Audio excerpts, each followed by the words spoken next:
मनापासून आपल्या सर्वांचं स्वागत करतो। आज या प्रेस कॉन्फरन्सच्या माध्यमातून आपल्या सर्वांचे एक युवा म्हणून या ठिकाणी मी संवाद साधणार आहे।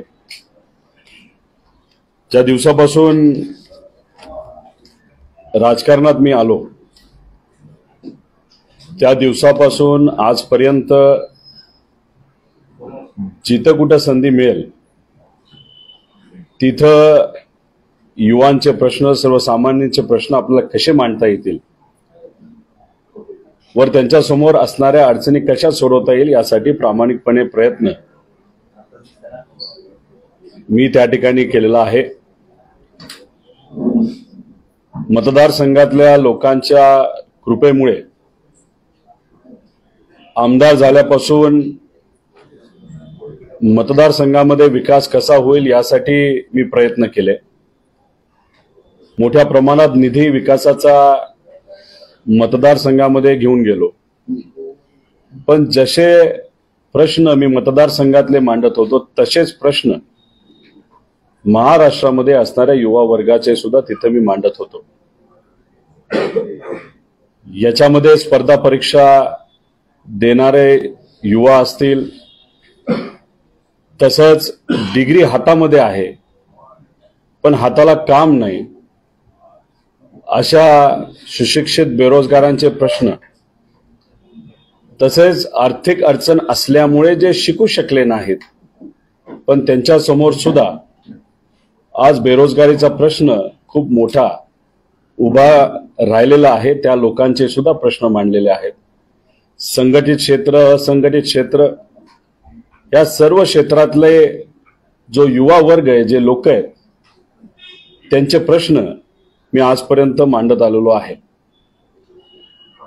राजकारणात एका विचाराले मी असेल आणि माझ्याबरोबर अनेक असे आमदार असतील, नाही तर लोकप्रतिनिधी असेल, कोणी जिल्हा परिषद असेल, पंचायत समिती असेल, सरपंच असतील आणि काही असेही असतील की जे राजकारणामध्ये यायचा विचार आज करत आहेत। पण ज्या लेवलला आज राजकारण गेलेलं आहे ह्या सगळ्या गोष्टी बघून कुठेतरी जे आज लोकप्रतिनिधी आहेत त्यांना मनामध्ये असं वाटत असावं की राजकारणात आलो म्हणजे चूक केली का काय, तसंच पुढे काय करायचं हाही प्रश्न अनेक लोकांच्या समोर असेल। आणि ज्या लोकांना राजकारणात यायचं असेल त्यांनाही कुठेतरी असं वाटत असावं की राजकारणात खरंच यायचं का न आलेलं बरं। गेले काही महिने आपण जर बघितलं तर ज्या लेवलला राजकारण गेलेलं आहे त्या सगळ्या गोष्टी बघितल्यानंतर माझ्या मनामध्ये सुद्धा अशाच प्रकारचे प्रश्न आले होते। पण हार मानायची आणि घरी बसायचं हे काही योग्य मला वाटलं नाही। म्हणून जेव्हा जेव्हा एखादा विषय सामान्य लोकांचा, युवांचा असला, तो माझ्या लोकांच्या बाबतीतला असू द्या ना तर विरोधकाच्या बाबतीत, तिथं मी असेल तसंच आदरणीय पवार साहेबांच्या विचारांनी चालणारे जे पदाधिकारी आहेत, कार्यकर्ते, हे सातत्याने बोलत आले। भाजपने शिवसेना फोडली, त्यानंतर राष्ट्रवादी फोडली, कुटुंब फोडलं, तेव्हा सुद्धा कुठेही भूमिका न बदलता आम्ही सर्वजण लढत राहिलो। लढत असताना विधिमंडळामध्ये जेव्हा आम्ही युवकांचे प्रश्न, ते सुद्धा स्पर्धा परीक्षेचा प्रश्न, तुम्ही 1000 रुपये का घेता, हा जेव्हा मांडला तेव्हा आम्हाला सरकारकडनं उत्तर असं आलं की आत्ताची पिढी सिरियस नाही। आम्ही पेपर फुटीबद्दल जेव्हा बोललो तेव्हा आजचे नेते आम्हाला सांगतायत की आम्ही पत्रकारांवर हक्कभंग आणू, खोटी बातमी छापली म्हणून।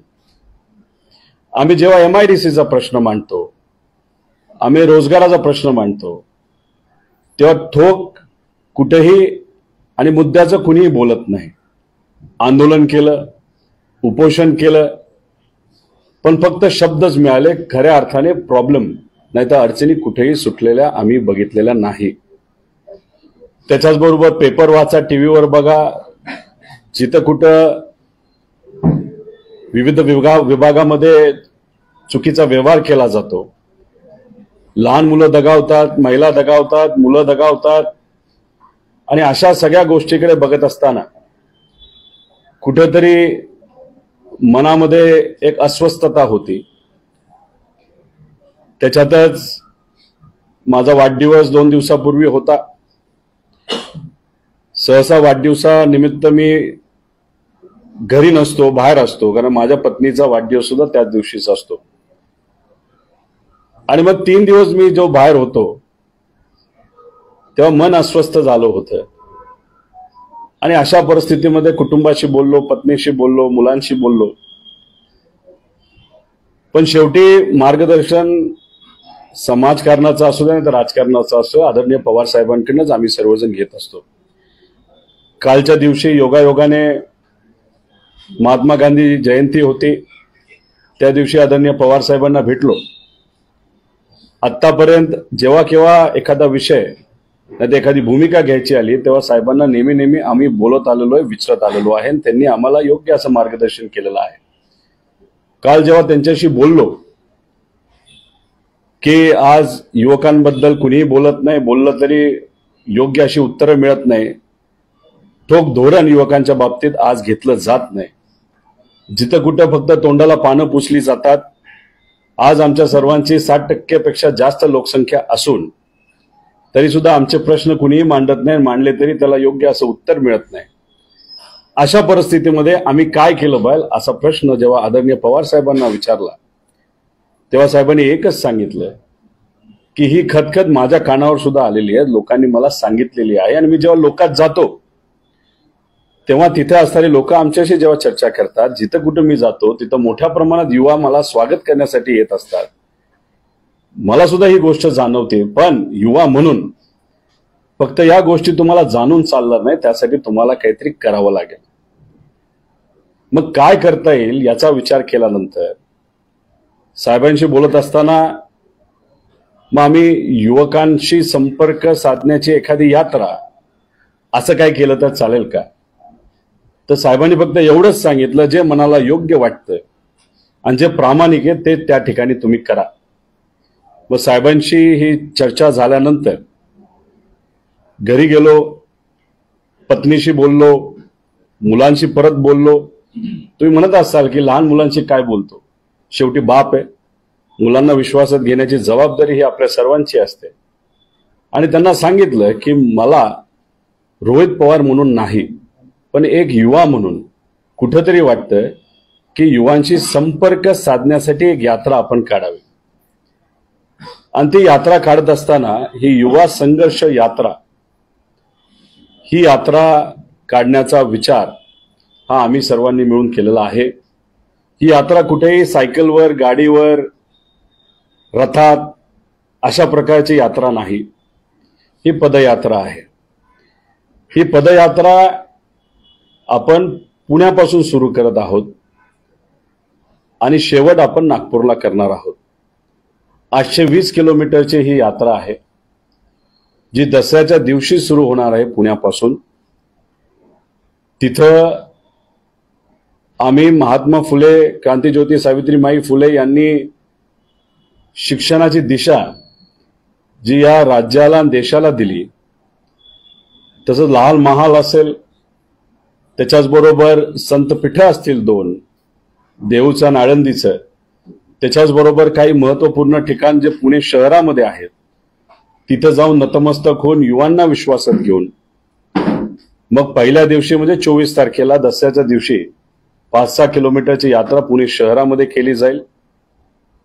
तिथून गाडीली आम्ही शिरूर तालुक्यामध्ये तुळापूर या ठिकाणी जाऊन छत्रपती संभाजीराजांच्या समाधीसमोर नतमस्तक होऊन दुसऱ्या दिवशीपासून म्हणजे 25 तारखेपासून यात्राची सुरुवात ही तिथून होणार आहे. तुम्ही विचाराल तुळापूरच का?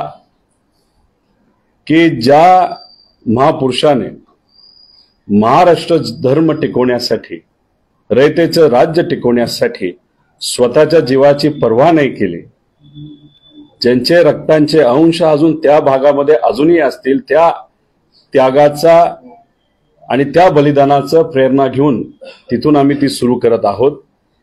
दिवसाला कमीत कमी 17 किलोमीटर आणि जास्तीत जास्त 23 ते 24 किलोमीटर असे यात्रेचा प्रवास असेल.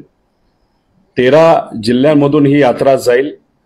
पण या यात्रेबद्दल जे डिटेल्स आहेत ते आपण 9 तारखेला लोकांसाठी जाहीर करणार आहोत.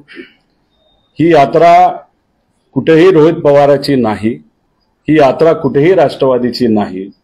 या यात्रेमध्ये फक्त युवा संघर्ष यात्रा असं नाव असेल आणि आदरणीय पवार साहेबांचं तिथं फोटो असेल.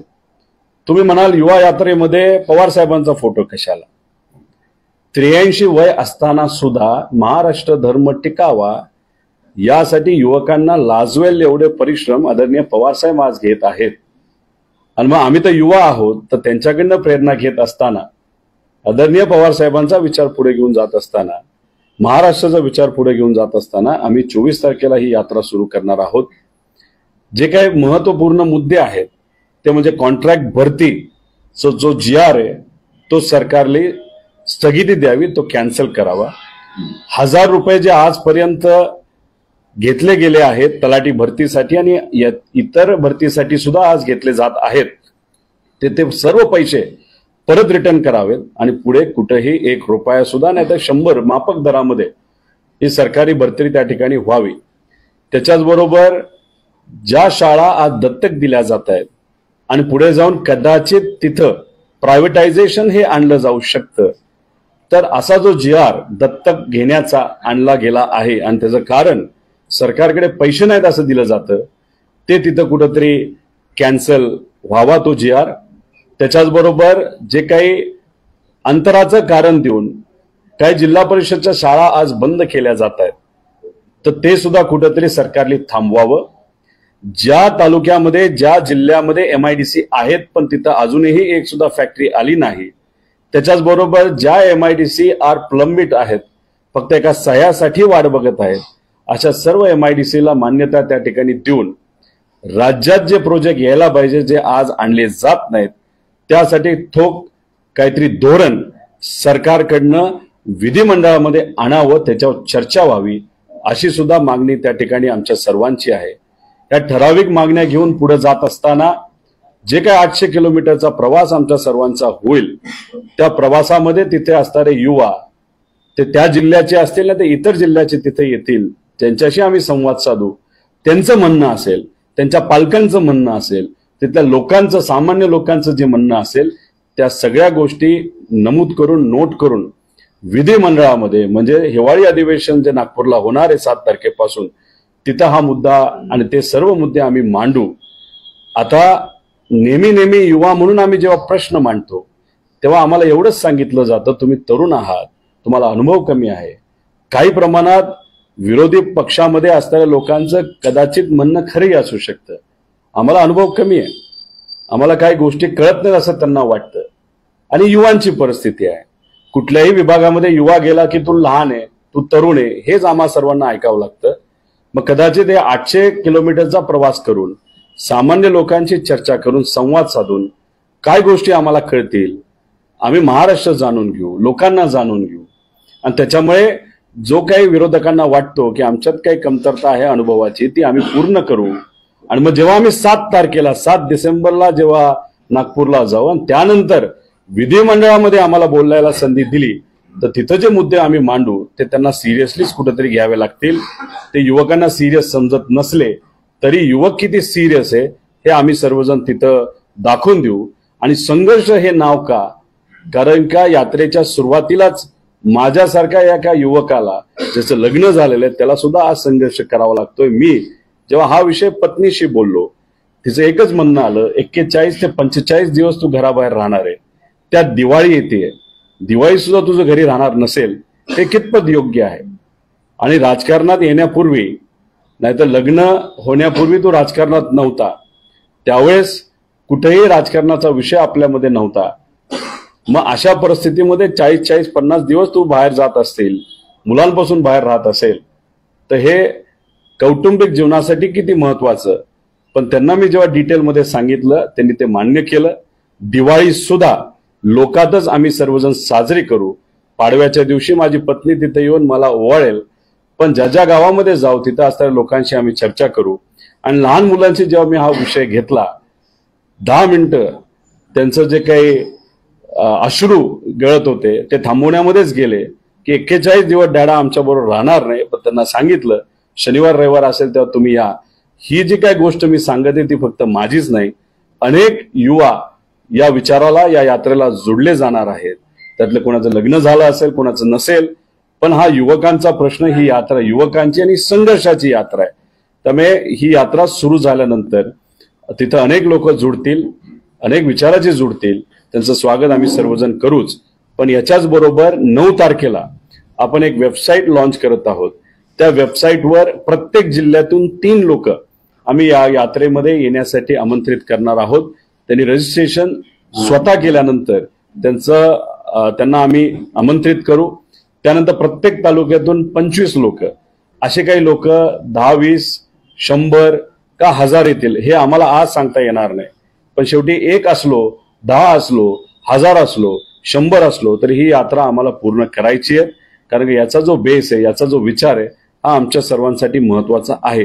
त्यामुळे 9 तारखेला ही यात्रा कुठल्या कुठल्या तालुक्यातून कशी कशी जाईल या बाबतीतली माहिती ही आपल्या सर्वांना दिली जाईल. आणि मी विनंती आणि आव्हान सर्व युवा वर्गाला करतो की आपण या यात्रेमध्ये सहभाग घ्या, सामील व्हा. हा प्रश्न युवांचा आहे आणि नक्कीच आपण सर्वजण मोठ्या संख्येने याच्यामध्ये सामील व्हाल अशी आशा या ठिकाणी व्यक्त करतो. आणि पत्रकार म्हणून आपले जर काही याच्यावर प्रश्न असतील तर त्या प्रश्नाची उत्तर देण्यासाठी मी तयार आहे. धन्यवाद. गाडी कुठेही वापरली जाणार नाही, पदयात्रा असणार आहे. याच्यामध्ये दिवसाला 17 किलोमीटर कमीत कमी आणि 22 ते 23 किलोमीटर जास्तीत जास्त अशी ही यात्रा असणार आहे. कुठेही यात्रा करायची म्हणून करायची नाही, जेवढं डिस्टन्स कमी ठेवता येईल पण वेळेत तिथं पोहोचता येईल, पण संवाद सुद्धा साधला जाईल, या सगळ्या गोष्टीकडे लक्ष दिलं जाईल.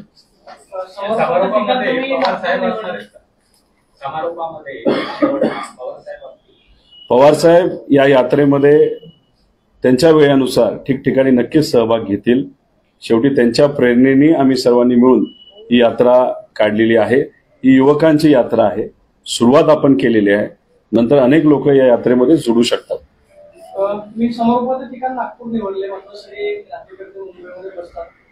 हिवाळी अधिवेशन नागपूरला आहे.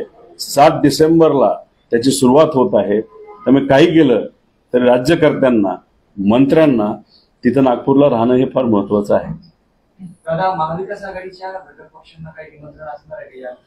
नाही, ही यात्रा सगळ्यांची आहे. मी जसं मगाशी बोललो, फक्त राष्ट्रवादीची असं नाही. ज्यांना कोणाला या यात्रेमध्ये सहभाग घ्यायचा ते घेऊ शकतात. काही लोक म्हणतील रोहित पवारची यात्रा, अजिबात नाही. सुरुवात कोणातरी करावी लागते, ती सुरुवात केलेली आहे. याच्यामध्ये कुठेही आपला लोगो नसणार आहे, फक्त यात्रेचं नाव आणि आदरणीय पवार साहेबांचा फोटो तिथं असणार आहे. त्यांच्या प्रेरणेतून आम्ही घेत आहोत. ज्यांना कोणा जुडायचंय ते आमदार सुद्धा जुडणार आहेत. काही महाविकास आघाडीमध्ये असणारे घटक पक्षाचे आमदार जोडले जातील. त्याच्याच बरोबर माझं तर जे विरोधात गेलेले आमदार आहेत त्यांनाही जोडायचं असेल ते जोडू शकतात. भाजपच्या आमदाराला जोडायचं असं जोडू शकतात. कार्यकर्त्यांना जोडता येईल, पदाधिकाऱ्यांना जोडता येईल. ज्यांना कोणाला सुद्धा विनंती आम्ही करू की तुम्ही सुद्धा जोडा. अजून काय मुद्दे आहे? यात्रा केली किंवा परिक्रमा केली की लगेच कारवाई होते, म्हणजे या आधी विरोधकांना होत होती, आता पक्षातील लोकांवर सुद्धा कारवाई होते, असं बोललं जात आहे. तुम्हाला कदाचित काही गोष्टीची माहिती नसावी. कारवाई माझ्यावर अनेक वर्षांपासून सुरू आहे. त्याच्यावर खूप काही मी बोलणार नाही. नजीकच्या काळामध्ये सुद्धा एक कारवाई झाली, तो विषय आम्ही घेऊन कोर्टात गेलेलो, न्याय प्रविष्ट आहे, त्याच्यावर खूप काही मी बोलणार नाही. पण अशा काही कारवाई होतात म्हणून जो विचार आपण सर्वजण मनामध्ये ठेवून काम करत असतो त्या विचाराला सोडून दुसरीकडे जाणं हे आम्हाला योग्य वाटत नाही. संघर्ष करणं हे मराठी माणसाच्या जीवनामध्ये लिहिलेलं आहे आणि मराठी माणूस म्हणून तो संघर्ष करण्याची भूमिका ही आमच्या सगळ्यांची आहे. आणि ज्यांना असं वाटतं की आपल्याला संघर्ष करावा लागेल चांगल्या विचारासाठी, ते या यात्रेमध्ये 100% येतील. त्यांना काय करायचंय तो त्यांचा विषय आहे, विरोधकांचा. आम्हाला काय करायचंय हा आमचा विषय आणि आम्ही त्या पद्धतीने काम करत आहोत. तो सगळ्यात विषय, यात्रेचे प्रश्न संपले की मी तो विषय घेतो. यात्रेतून तुम्ही तरुणांचे प्रश्न समजून घेणार आहात, पण तुमचे काही असे विषय आहेत का ते तुम्हाला तरुणांना सांगायचे त्या सगळ्या दरम्यान? नाही, याच्यामध्ये आपण जर बघितलं तर आज शिक्षण म्हणजे जे आपलं स्कॉलरशिप आहे ती वेळेवर आम्हाला युवकांना मिळत नाही, विद्यार्थ्यांना मिळत नाही. तुम्ही कॉन्ट्रॅक्ट भरतीचं जे काही विषय आहे ते कदाचित सरकार त्याला फार लाईटली घेते. तो खूप मोठा विषय आहे. म्हणजे तुम्ही काही दिवसांपूर्वी बघितलं असेल तलाठी तहसीलदार भरती सुद्धा आता कॉन्ट्रॅक्टवर करण्याचा विचार त्यांनी केला होता. ठीक आहे, त्यांनी तो छोटा GR मागे घेतला, पण हे अतिशय घातक गोष्ट आहे. त्याच्याचबरोबर आता अनेक लोक आरक्षणाबद्दल बोलतात. जेव्हा कॉन्ट्रॅक्ट भरती सरकारी भरती केली जाते तेव्हा आरक्षण हा विषय येतच नसतो. त्यामुळे कुठेतरी हे सरकार एका बाजूला आरक्षणाबद्दल बोलतंय आणि दुसऱ्या बाजूला शॉर्टकट घेऊन कॉन्ट्रॅक्ट भरती आणून आरक्षणालाच दगा देते असं कुठेतरी आपल्याला बोलावं लागेल. त्यामुळे कॉन्ट्रॅक्ट भरती हा एक विषय अतिशय महत्वाचा आहे. त्याच्याच बरोबर जर तुम्ही कॉन्ट्रॅक्टवर लोक घेणार असाल तर ते कामाबद्दल किती सिरियस असणार आहे, आणि ते कामाबद्दल जर सिरियस नसणार आहेत तर लोकांना सेवा कशी मिळणार आहे. त्यामुळे कॉन्ट्रॅक्ट भरती हा एक मुद्दा आहे. 1000 रुपयाची वसुली जी केली जाते तो एक मुद्दा आम्ही घेऊन जाणार आहोत. त्याच्याच बरोबर ज्या काही भरत्या इनकम्प्लीट आहेत त्या लवकरात लवकर भरती व्हावी. शिक्षक भरतीपासून सगळं. आता कॉन्ट्रॅक्ट भरतीमध्ये शिक्षकांसाठी सुद्धा हेड आहे. त्यामुळे शिक्षक भरती किती होती हा खूप मोठा प्रश्न आता डोळ्यासमोर आहे. प्रक्रिया त्यांनी सुरू केली, पण अंदाजे 60,000 लोकांची भरती करणं महत्वाचं असताना कदाचित ते 18,000ची भरती करतील आणि राहिलेले जे 42,000 आहेत ते कॉन्ट्रॅक्ट भरतीच्या माध्यमातून केले जातील. MIDC म्हणजे जे काही प्रायव्हेट जे इंजिनियर आहेत, आज 48% इंजिनियर आज बेरोजगार आहेत. म्हणजे डिग्री घेतली, 7 लाख खर्च केला शिक्षणावर, स्पेशल कोर्सेस केले, तरी आज त्यांना हाताला काम मिळत नाही. असे युवकांचे सुद्धा प्रश्न आम्ही तिथं घेणार आहोत. शाळेच्या बाबतीत बोलायचं झालं, जे काही आता दत्तक योजना त्यांनी आणलेली आहे, दत्तक योजना कशासाठी आणली? तुम्ही जर GR वाचला तर दरवाजा तुटला असेल तर नीट करायला पैसे कुणी देत असेल, टॉयलेट नीट करायला पैसे देत असेल, छत गळत असेल त्याला पैसे, म्हणजे तुमच्याकडे इतर गोष्टींसाठी पैसे आहेत पण तुमच्याकडे शाळा नीट करण्यासाठी पैसे नाहीत. त्यासाठी तुम्ही दत्तक योजना आणता. म्हणजे आज दत्तक योजनेपासून सुरुवात झालेली, उद्या कदाचित शाळा प्रायव्हेटायझेशनकडे सुद्धा जाऊ शकतात. आणि आम्ही राजकारणात आजचा विचार करून आलेलो नाही, आम्ही उद्याचा विचार करून आलेलो आहे. कॉन्ट्रॅक्ट भरती आणि हे जे काही दत्तक योजना आज नाही थांबली तर उद्या त्याची अडचण होणार आहे. त्याच्याचबरोबर न्यू एज्युकेशन पॉलिसी बाबत योग्य असं धोरण आणण्याची जरूरत असताना सुद्धा त्याच्यावर कुठेही चर्चा होताना आपल्याला दिसत नाही. महाराष्ट्रातल्या ज्या युनिव्हर्सिटी आहेत तिथं गरीबाची मुलं आज शिकतात, त्याची प्रत, त्याची क्वालिटी आज जर बघितलं तर गेल्या 7 वर्षांमध्ये ती ढासळलेली आहे. त्यामुळे या सगळ्या मुद्द्यांकडे आम्ही लक्ष केंद्रित घेऊन हे सगळे मुद्दे मनामध्ये ठेवून आम्ही पुढे जाणार आहोत. सरकारला याच्याही आधी आम्ही बोललेलो आहे की या विषयावर तुम्ही लक्ष देऊन हे सगळे GR तुम्ही कॅन्सल करा. त्याच्याच बरोबर नोकरी, हाताला काम, आरोग्य हे सगळे विषय आम्ही पुढे घेऊन, आणि त्याच्यात जाता जाता कुणी शेतकऱ्यांनी विषय मांडले, महिलांनी मांडले, युवतींनी मांडले, कुणी आरोग्याचे प्रश्न आज कुणी मांडले, ते सुद्धा आम्ही नमूद करून ते प्रश्न अधिवेशनामध्ये नक्कीच मांडू. कंत्राटी भरतीचा मुद्दा याच्यामध्ये प्रामुख्याने आहे. कंत्राटी भरतीच्या फाईलवरती महाविकास आघाडीचे मुख्यमंत्री उद्धव ठाकरेंनी सही केलेली होती आणि त्यांच्या काळामध्येच कंत्राटी भरती सुरू झाली असं सातत्यानं वारंवार दोन्ही मुख्यमंत्री सांगतात. ते चुकीचं सांगतात, ते खोटं सांगतायत त्याच्यामध्ये. आणि दुसरा विषय, ज्या ज्या व्यक्तीने सही केली असेल त्याचा प्रश्न आपण जर घेतला, जे कोणी आज बोलतायत की ते पूर्वीपासून आहे ते खोटं आहे. पूर्वी हे फक्त लेबर डिपार्टमेंटसाठी लिमिटेड होतं. या सरकारली प्रत्येक विभागासाठी यांनी ती योजना ही लागू केली गेली आहे, कंपल्सरी केलेलं आहे आणि व्याप्ती वाढवली आहे. त्याचंच एक छोटंसं उदाहरण बघायचं झालं असेल तर जे आता एक GR आला होता तहसीलदारच्या बाबतीत, पूर्वी असं कुठेही नव्हतं. या सरकारने त्याच्यामध्ये बदल केले, कंपल्सरी केलं, मंत्र्यांना अधिकार दिले त्या त्या विभागाचे की तुम्ही ती कॉन्ट्रॅक्ट भरती तुम्ही करा, आणि कंपल्सरी केल्यामुळे ती करावीच लागणार आहे. त्यामुळे ह्या सगळ्या गोष्टी ज्या आहेत, त्यामुळे हे जे काही नेते आहेत ना ते बोलतात एक आणि करतात वेगळं. त्यामुळे यांच्यावर किती विश्वास ठेवला पाहिजे शब्दांवर हे आपल्याला बघावं लागेल.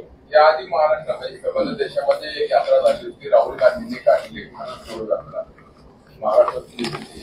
त्यानंतर लक्ष वेधून घेईल अशी तुमची युवा संघर्ष यात्रा. रोहित पवार हे महाराष्ट्राचे राहुल गांधी उभा आहे. मी कुणी पाहत नाही. अनेक लोकांनी मी यांची जागा घ्यायचं त्याची जागा अजिबात नाही. आपण कुठल्या ना कुठल्या गोष्टीतून प्रेरणा घेऊ शकतो. या देशाला स्वातंत्र्य मिळावं यासाठी अनेक स्वातंत्र्यवीरांनी यात्रा काढल्या होत्या आपापल्या भागामध्ये. मी त्यातून प्रेरणा घेतलेली आहे. महात्मा गांधींनी सुद्धा यात्रा काढली होती, त्यातून मी प्रेरणा घेतलेली आहे. त्याच्यानंतरच्या काळामध्ये काही नेत्यांनी अशा पद्धतीने यात्रा, त्यातून मी प्रेरणा घेतलेली आहे. राहुल गांधींनी यात्रा काढली, त्यातून मी प्रेरणा घेतलेली आहे. त्यामुळे प्रेरणा कशातून घेणं हा तुमचा विषय आहे, आणि चांगल्या गोष्टीच्या बाबतीत तुम्ही प्रेरणा घेणं ही तुमची गोष्ट आहे, आणि आम्ही घेतली प्रेरणा. बरं आहे ना, चांगल्या गोष्टीतून प्रेरणा घेणं काय वाईट आहे चुकीच्या प्रेरणा घेण्यापेक्षा. ही युवकांची यात्रा आहे. आज या राज्यामध्ये, देशामध्ये जो कुठला युवक आहे तो या पक्षाचा त्या पक्षाचा, याच्यामध्ये कुठेही बॅनरबाजी नाही तर त्याच्यावर एक सिंबल, नाहीतर आपण म्हणतो त्याचं एक वर्गीकरण केलं नाही पाहिजे. युवा हा युवा आहे. आज जर तुम्ही नवीन एखादी फॅक्टरी आणली आणि आजच्या काळात आली असं धरा, तिथं थोडी असं होणार आहे की बीजेपीच्याच कार्यकर्त्यांना नोकरी मिळणार, तर सगळ्यांना मिळणार आहे. आपल्या काळामध्ये समजा एखादी फॅक्टरी आली तर सगळ्यांनाच मिळणार आहे, सगळ्या समाजाला मिळणार आहे. त्यामुळे कुठेही असं विभाजन होऊ नये, त्यासाठी हे युवकांची यात्रा आहे. याच्यामध्ये राष्ट्रवादीचे कार्यकर्ते असतील, काँग्रेसचे कार्यकर्ते असतील, शिवसेनेचे कार्यकर्ते असतील, कदाचित बीजेपीचे सुद्धा कार्यकर्ते येऊ शकतात, कारण तिथं सुद्धा संभ्रम हा खूप मोठ्या प्रमाणात त्या कार्यकर्त्यांमध्ये, त्यांची बदलती भूमिका बघून. त्यामुळे याच्यामध्ये ज्याला कोणाला यायचंय त्यांचं सगळ्यांचं स्वागत आम्ही करतो. अजून कोणाचं काय आहे का?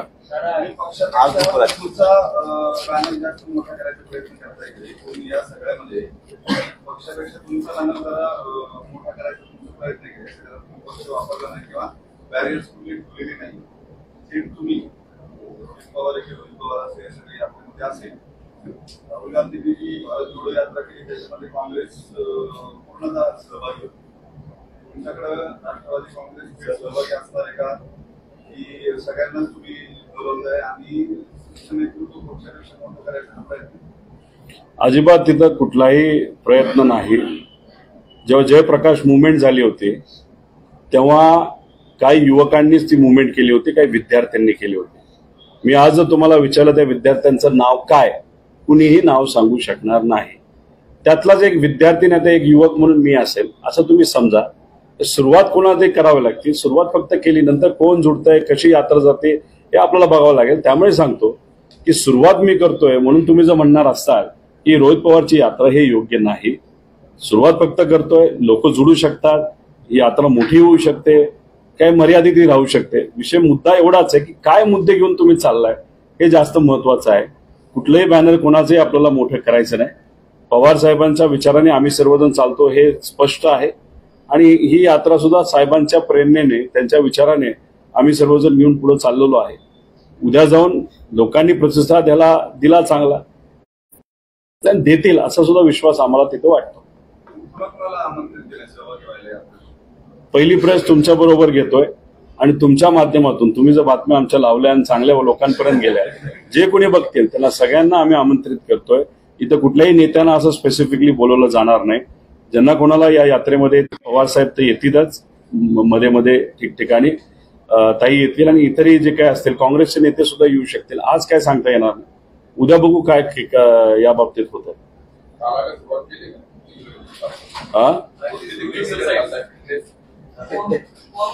फिटनेस एवढा तरी नक्कीच